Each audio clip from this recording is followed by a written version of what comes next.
It's difficult to keep sequels creative, and that means sometimes the need to justify continuations of franchises can push developers into that wait, what do they just do territory. Now, these moments might not be enough to completely ruin a series overnight, and the games themselves might actually be pretty good, but they do set their respective franchises on the path to ruin.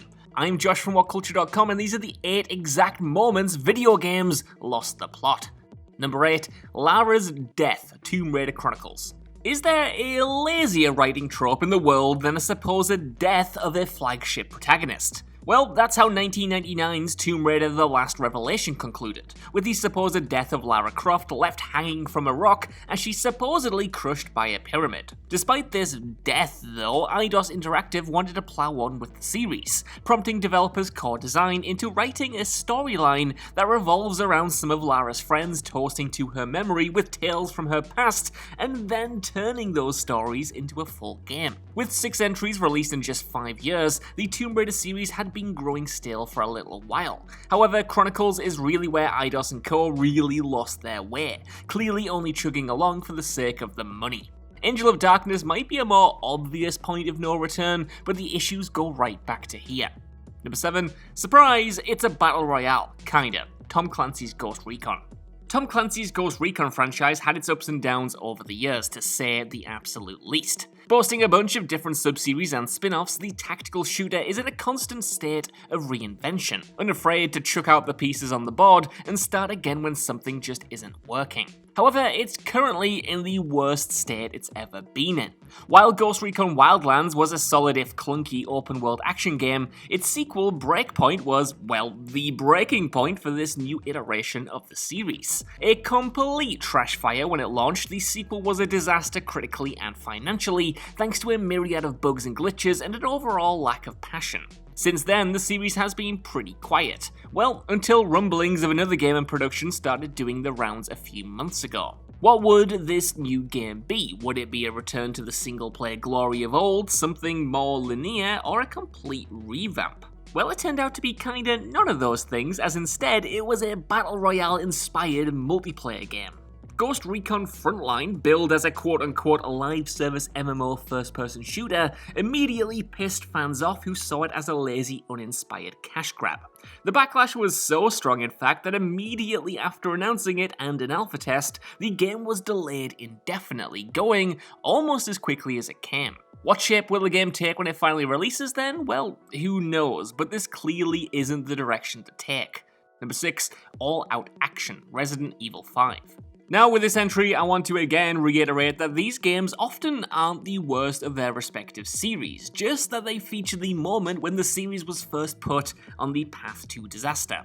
And that is exactly Resident Evil 5 to a T, even if there is still a whole lot to like about this game. See, while Resident Evil 4 marked a significant departure from the earlier titles in the series with the introduction of a dynamic camera system, it was the opening level of its successor, Resident Evil 5, where fans began to realize that the series was free-falling into something completely different. The opening level of RE5 takes place in a fictional part of Africa, and the game immediately puts its new direction front and center, with the 2-player cooperative system, motion-captured cutscenes, and added emphasis on action bearing little resemblance to the games that came before it. It would of course be Resi 6 that truly tanked the franchise with this direction, but 5 was a huge pivot in that direction to begin with, and proved that Capcom wanted to transform the horror series into a mainstream action hit. Number 5, do you guys not have phones? Diablo Immortal. With over 20 million copies worth of sales stretching back to 1997, the Diablo series has established itself as one of the most important RPGs in the industry. It also houses an extremely passionate community, who spend their time and money not only playing through the series, but also investing in the books, magazines, and other bits of lore connected to the franchise's world. So with this in mind, let's jump back to 2018.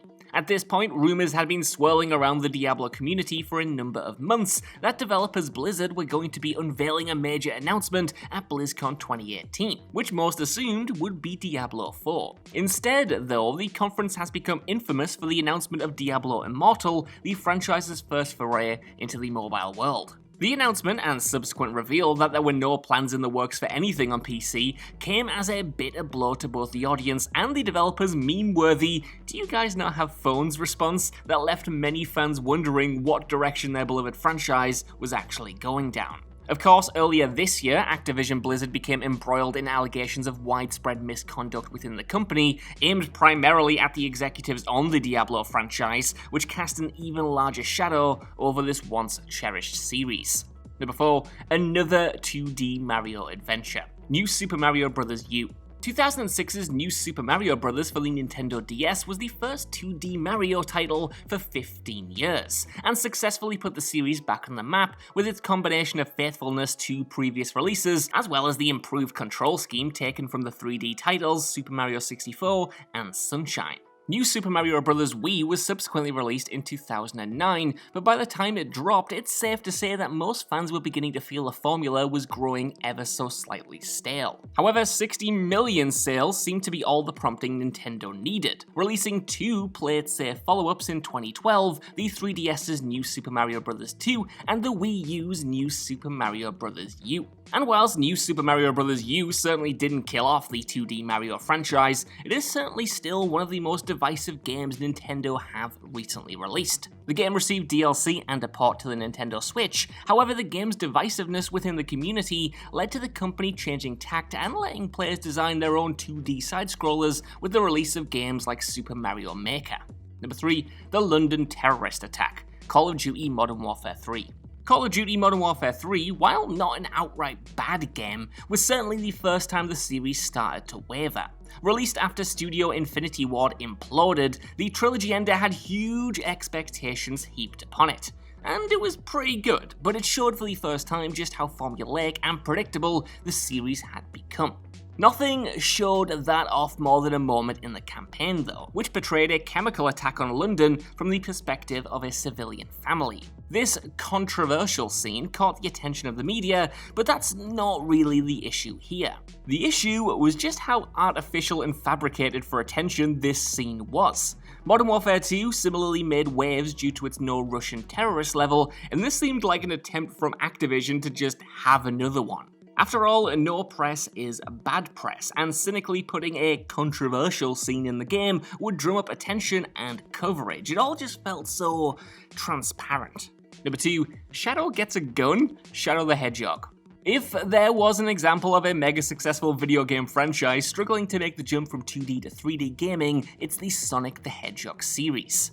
Going from a series that was right up there with Super Mario, the demise of the Sonic the Hedgehog franchise began with the likes of Sonic 3D Blast and Sonic R on the Sega Genesis and Saturn, but completely lost the plot when a little game I actually quite enjoy called Shadow the Hedgehog released in 2005. A moody rival introduced in Sonic Adventure 2, Shadow the Hedgehog was designed to be a more mature, gritty entry to the series. And given that the series was built off plenty of bright colours and a cute blue hedgehog, it was a strange departure for Sega to make. But quite how far they were willing to go in order to hammer these themes home shocked the entire gaming world. Right from the opening cutscene, players can tell that this was something where Sega had taken their creative brains too far, with Shadow slowly walking into the shot like a wannabe John Wick, bizarrely cocking an MP5.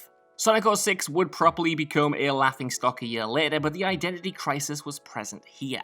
Number 1, Desmond kills Lucy, Assassin's Creed Brotherhood. While Assassin's Creed Brotherhood continued a lot of the groundwork laid in AC2, and is actually my favourite entry of the original run of games, the storylines both inside and out of the Animus failed on the whole to really land the same level of impact that its predecessors had. Whilst the majority of these storylines are more than fine, the whole series nosedived off the edge when it came to the main plot's finale. Here, when Desmond retrieves the piece of Eden that he and the assassins have located thanks to Ezio, a version of Juno appears and takes hold of his body. Players are then forced to stab a friend Lucy, who had just spent the past 3 games being Desmond's closest ally, or so he thinks, and more than teased love interest, before the pair then collapse and the credits roll. While it certainly blindsided the bulk of players at the time, the reasoning behind killing off such a popular character was lost on most of these same players, especially as Lucy's allegiances would become even more confusing in the sequels and DLC.